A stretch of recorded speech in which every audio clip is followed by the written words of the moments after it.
I love it when people tell me what they need from me and how I can best relate to them. It's so much better than bothering or disappointing them without knowing. Just last week, a friend gave me some helpful feedback.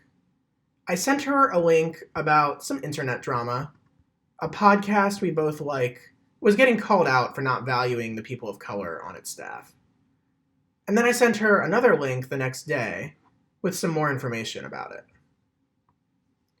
She responded to the second message asking me to be mindful what I sent her and to ask her if it was a good time before sending something that might be upsetting.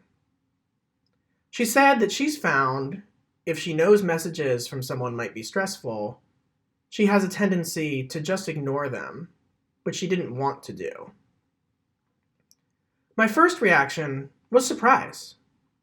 I think twice before sending content with details or depictions of violence or any other especially difficult content. But I hadn't thought twice about sending yet another story of a discriminatory workplace.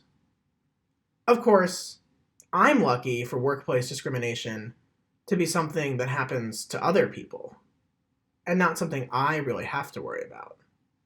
She is not. Not to mention that I am someone who checks Twitter and Facebook right before bed and right when I wake up. I drink the fire hose of what's going on in the world with reckless disregard for its impact on my mood. And that works okay for me. Regardless of my surprise, my next step was to send back a warm, thankful, and encouraging message saying that of course I would do that going forward, and thanking her for letting me know. Because it doesn't really matter what I would want. What matters is the gift that my friend gave me, of clearly communicating her needs so that I could adjust accordingly. I do my best to be mindful of how I'm acting, and to look out for cues that something is amiss. But I know that I can't be perfect. And it's even harder now that so much of my communication is happening over text. So I know that sometimes I do things that bother people, or make them less excited to spend time with me. And they keep it to themselves. I do the same when I'm bothered. Giving direct feedback is scary. It takes energy.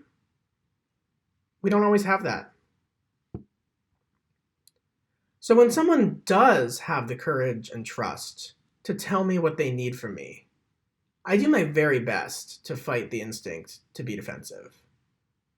I make sure they feel heard, feel my gratitude, and feel sure that it will actually lead to me making change. And then I make it a point to follow through. This is what accountability means to me, among friends or in community. Everyone working together to meet each other's needs. Reminding people when they step out of bounds. And even more importantly, responding to those reminders with grace, humility, and genuine intent to change.